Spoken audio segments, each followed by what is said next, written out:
The cold metal walls of the Varkesh Dominion slave hummed with the low, rhythmic thrum of the ship's engines. Dim, flickering lights cast jagged shadows across the cramped space, where dozens of prisoners, alien and human alike, sat huddled in silence. The air was thick with the scent of sweat, rust, and despair. Daniel Hayes sat with his back against the wall, his wrists bound in thick, energy-reinforced manacles. He was silent, still, and his steady gray eyes moved with the practiced ease of a man who had been in worse situations. The Zelkar slavers, hulking reptilian creatures with armor-plated hides and slit-pupiled eyes, had barely spared him a second glance when they tossed him into this pit with the others. That suited him just fine. A nearby prisoner, a frail avian-like being with feathered arms and sharp, intelligent eyes, shifted uncomfortably and turned to him. "You're human," she murmured, her voice barely more than a whisper. "I thought they stopped taking your kind. Too much trouble." Daniel tilted his head slightly, acknowledging her without answering. The avian prisoner, Kara, he would later learn, glanced toward the heavy, reinforced door where a pair of Zelkar guards stood, their thick tails twitching idly as they spoke in their guttural language. "They say we're bound for the pits. Forced combat. The ones who survive long enough get sold." Daniel exhaled slowly through his nose. He wasn't surprised. The Zelkar ran a sprawling trade empire built on subjugation, their economy fueled by stolen lives and broken bodies. He'd seen their work before, though never from this perspective. That, too, was fine. The conversation halted as one of the guards stepped forward, his heavy boots clanking against the grated floor. He was larger than the others, his dull green scales scarred from battles past. The insignia on his chest plate marked him as someone of rank. He sneered down at Daniel. "You, human?" The guard's voice was a thick growl, filled with disdain. "On your feet." Daniel didn't move. The guard snarled, reaching down to grab him by the collar of his tattered shirt. The moment his claws made contact, Daniel struck. With a sharp, sudden movement, he shifted his weight and drove his manacled fists upward, slamming the heavy bindings into the Zelkar's snout. There was a sickening crunch of cartilage, followed by a pained roar. The guard staggered back, clutching his face, and Daniel capitalized on the opening. Twisting his body, he swung his legs out in a brutal, sweeping arc, knocking the slaver's feet out from under him. The creature crashed to the floor. The other guard reacted instantly, lunging forward with a snarl. Before he could strike, Daniel stepped toward him, closing the distance in a way the brute hadn't anticipated. He rammed his shoulder into the slaver's midsection, using his own momentum to send the creature stumbling back. Then, just as quickly as it had started, it was over. A surge of electrified energy coursed through Daniel's body as a shock baton struck him between the shoulder blades.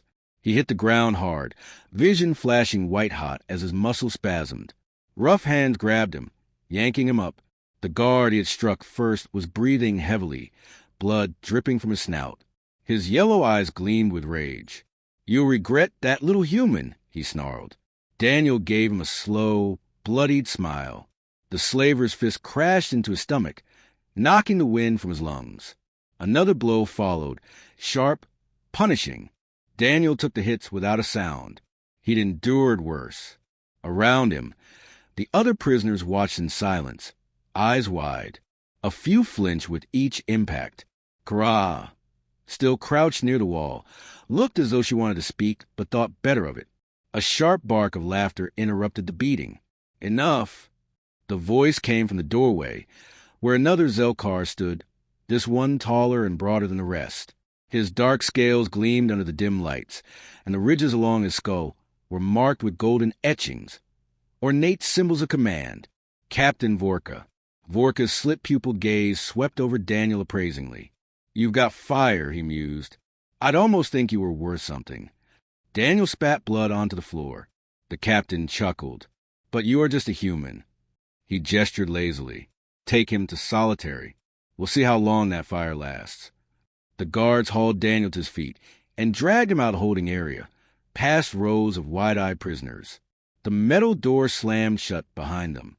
The journey through the ship was a blur of harsh lights and metallic corridors. Daniel was thrown unceremoniously into a small, reinforced cell, the heavy door locking with resounding finality. He landed on his knees but didn't stay down long. Slowly, methodically, he pushed himself upright. He rolled his shoulders, wincing slightly. His ribs ached. The slavers were strong. He'd give them that. But strength meant nothing without precision. He turned, scanning the room. No windows.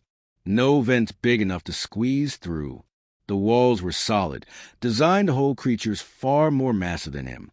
His manacles, still locked, hummed faintly with energy-dampening tech. Daniel exhaled, flexing his fingers. They thought he was just another prisoner. Just another nameless human to be broken, sold, or discarded. They hadn't checked his call sign. Outside the cell, in the dimly lit control room, a Zelkar officer reviewed the newly processed prisoner files. He yawned, his claws tapping lazily against the console as he pulled up the human's records. The translated text scrolled across the screen in clipped, precise military format. Name, Daniel Hayes. Designation, Special Forces Operative. Status, classified. Clearance level, Omega Black. Codename, Reaper. The officer's pupils dilated. His breath hitched. Oh no. The silence in solitary cell was absolute, save for the faint hum of the energy restraints that bound Daniel's wrists. He stood motionless in the center of the cramped space, his breathing slow and controlled. The slavers thought this was containment. They thought a locked door and reinforced walls would keep him caged. They were wrong. His fingers flexed against the cuffs, testing their resistance. The dampening field running through them was designed to neutralize enhanced strength and energy-based abilities. But Daniel didn't rely on either. He relied on strategy, adaptability, on knowing exactly how to break what others thought unbreakable. He had studied the ship's layout during the trek to this cell, noting every turn, every bulkhead, every security checkpoint. The slavers weren't disciplined. They relied on fear and brute force, not precision. And that was their weakness. Time passed in slow increments. Then, finally, opportunity arrived. A distant, reverberating clang echoed through the ship, the unmistakable sound of something colliding against the outer hull. The guards outside muttered in their guttural tongue, momentarily distracted. Daniel tilted his head, listening. That wasn't an attack. It was routine turbulence from the ship, dropping out of warp. Perfect. Shifting his stance, he took a steady breath and drove his fist downward with calculated force, wrenching against the cuffs at just the right angle. The motion triggered a fail-safe in the restraints, sending a surge of energy feedback through the system. The field flickered. The humming stuttered. Twice more. Sharp, deliberate movements. The cuffs sputtered, and then, silent and final, the power died. Daniel pulled his hands apart, letting the useless metal fall away. He moved to the door, pressing his ear against the cold surface. 2 guards. Close. 1 pacing, the other standing still. He waited for the rhythm of their movements to align, for the right moment when they would be just close enough to each other. Then he struck. A precise kick against the panel sent the door flying outward with explosive force, slamming into the pacing guard. Before the other could react, Daniel surged forward, his elbow smashing into the alien's throat. The slaver staggered, choking, but Daniel didn't give him time to recover. A sharp twist, a snap of bone, and the Zelkar crumpled. The second guard groaned beneath the fallen door. Daniel lifted it just enough to meet the slaver's wide, panicked eyes. No second chances, he said flatly and drove his boot into the alien's skull. He stripped their weapons, a shock baton, a plasma sidearm, and moved. The corridors of the Varkesh Dominion's vessel pulsed with dim red lighting, the ship operating in low alert mode. That wouldn't last. By now, someone would notice his absence from the cell. He had minutes at best. Daniel advanced through the narrow passageways, his steps soundless, his grip firm on the stolen weapon. The slavers weren't accustomed to intruders within their own walls. He had to use that. The armory was his first objective. A pair of guards stood at the entrance, speaking in low voices, their weapons slung lazily over their shoulders. Complacent, that made them easy targets. Daniel moved like a shadow, closing the distance in an instant. He drove the baton into the first guard's gut, twisting it to maximize the shock output. The alien spasmed violently before collapsing.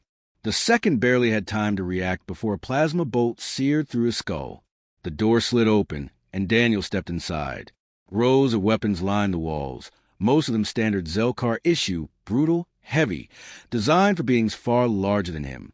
But there were other things here, too. He scanned quickly, selecting a compact rifle with a smooth grip and energy-efficient rounds. He slung it over his shoulder, holstered the plasma pistol, and secured a curved combat knife against his thigh. Armed and ready, he moved to his next target, the ship's control systems. The slavers weren't just going to let him escape. He needed to make sure they were too busy dealing with their own problems to stop him. The control room was deeper within the ship, past layers of security checkpoints. But Daniel didn't plan on walking to the front door.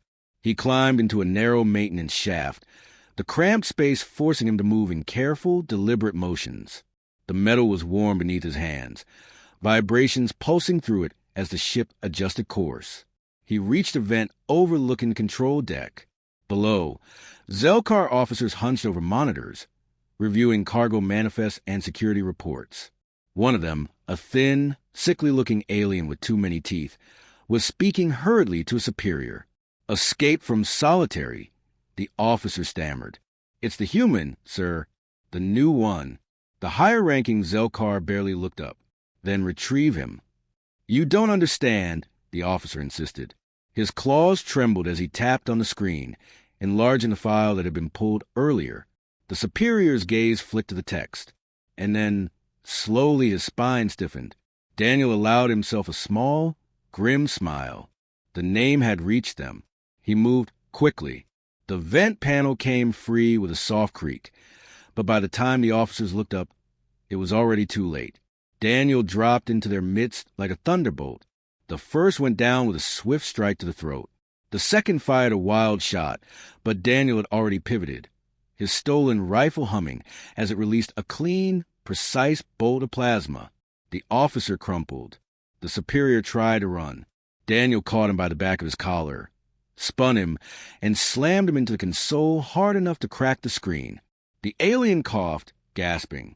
"Lock down the ship," Daniel ordered, pressing the rifle against the slaver's temple. The Zelkar hesitated. His gaze darted to the control panel, to the bodies of his fallen crew. "You wouldn't," he hissed. "You'd never escape in time." Daniel's expression didn't change. He pulled the trigger. The alien's lifeless body slumped to the floor. Daniel moved fast, fingers flying across the controls, bypassing security measures with ruthless efficiency. He didn't need to trap every slaver aboard, just enough to buy time.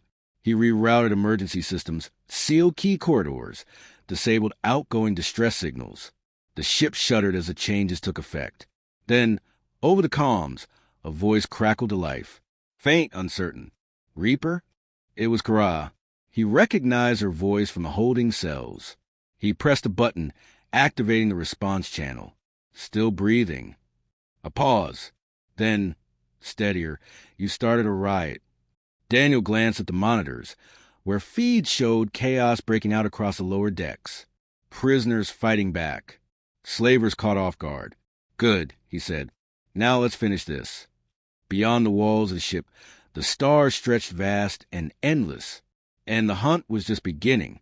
The Varkesh Dominion ship was burning. Plumes of smoke curled through shattered corridors. The acrid scent of scorched metal thick in the recycled air.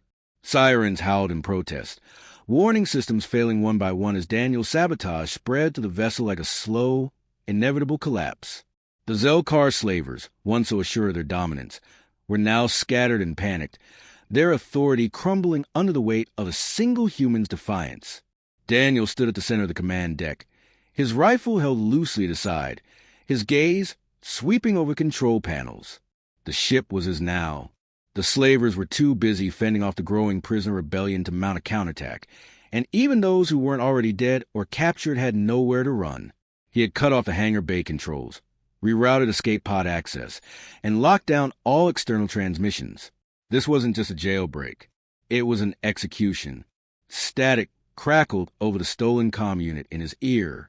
"We secured the lower decks." Kara's voice, sharper now, more confident, Most of the guards are down. Some tried to surrender. Daniel tapped the console, cycling through security feeds. The slavers who had once ruled over their captives now cowered in the same cages where they had kept their prisoners. Some of the liberated aliens stared down at them, uncertain, as though struggling to process the sudden reversal of fate. He switched channels. Don't waste time with mercy. Silence on the other end. Then quietly, understood, Daniel stepped over a fallen Zelkar officer, his armored body still twitching where a plasma bolt had burned through his chest. The ship trembled as another explosion rocked its hull, the aftershocks of a containment breach he had triggered in the lower engineering sector. He wasn't leaving anything intact. The door to the bridge slid open behind him, and Kara stepped through, her feathers stained with soot and blood. She wasn't shaking anymore. She wasn't the terrified prisoner he had met in the holding cell. "It's over," she said. Daniel glanced at her, then back at the vast, starlit abyss beyond the viewing screen. "Not yet." Kara followed his gaze. "You mean the station." The Zelkar didn't operate alone. This ship was only one piece of a much larger machine. Somewhere nearby, an entire slaver outpost was still active, still processing prisoners, still fueling the Dominion's vast empire of subjugation. If he left now, another ship would take this one's place. Another slaver would rise to fill the void. He had no intention of letting that happen. Kara exhaled sharply. "You're serious." Daniel holstered his rifle and turned to the navigation controls. "How many of the prisoners can fight?" "Maybe half," she said. "Most of them have never held a weapon before. They'll learn fast." He input a new course into the ship's console, overriding the previous autopilot restrictions. Coordinates scrolled across the screen, locking onto the slaver station's position. "We don't need an army. We just need to hit them hard enough that they never recover." Kara hesitated, then nodded. There was no debate, no argument. She had seen what the slavers did. She had been a victim of it. And now, she was ready to be something else. A warning light pulsed on the main console. External sensors had picked up a transmission. Daniel's fingers moved quickly, decrypting the data. It wasn't an attack signal. It was a distress call from the station. "They know," he muttered. "They've seen what happened here." Kara's brow furrowed. "Then they'll be ready for us." Maybe. He activated the ship's thrusters, feeling the subtle shift as the vessel changed direction. Or maybe they'll do what slavers always do when faced with something they can't control. Kara watched him, waiting. "They'll run." The ship surged forward, its damaged hull groaning as it pushed toward the distant outpost. The stars blurred past the viewing screen. In the holding decks, former prisoners armed themselves with looted weapons, their fear hardening into something sharper, something dangerous. Daniel didn't give speeches. He didn't rally crowds with words of vengeance or freedom. He simply moved forward, and the others followed, because that was what were demanded: momentum, inevitability. The slaver station loomed ahead, its skeletal structure orbiting a dying moon. Transports were already detaching from its docking bays. Try to flee before the battle even began. Cowards. He cut the engines, letting the Dominion ship drift into targeting range. He opened a channel to the station. No disguises, no deception. "This is Reaper." His voice was steady, quiet, absolute. "If you run, I'll find you. If you fight, I'll bury you. Those are your options." The response came in frantic bursts. Zelkar commanders shouting over one another, arguing, scrambling to decide whether to stand their ground or retreat. Daniel shut off the transmission. Their hesitation was all he needed. "Fire," he ordered. The ship's stolen cannons roared, sending lances of plasma into the exposed underbelly of the station. Explosions rippled through its infrastructure, fire blooming in the void. The fleeing transports twisted in panic, some colliding in the chaos. The few slaver vessels that attempted to return fire were torn apart before they could even launch fully. On the lower decks, the prisoners-turned-soldiers cheered. Kara's grip tightened around her stolen rifle, her breath coming fast. It wasn't a battle. It was a reckoning.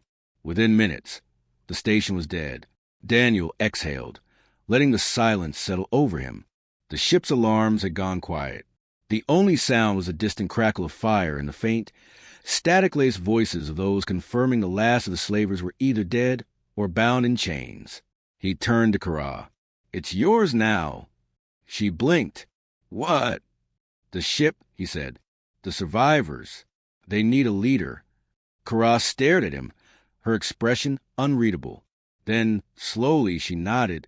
She had found her purpose. Daniel took a step back, glancing once more at the endless stretch of space beyond the viewport. He could already feel the weight of another battle waiting on the horizon, another war that needed fighting. "Where will you go?" Kara asked. Daniel smirked. "There's always another fight." And with that, Reaper vanished into the stars, leaving behind only the legend of what had happened aboard the Varkesh Dominion ship, the story of the slavers who had captured Human, and the nightmare they had unleashed in return.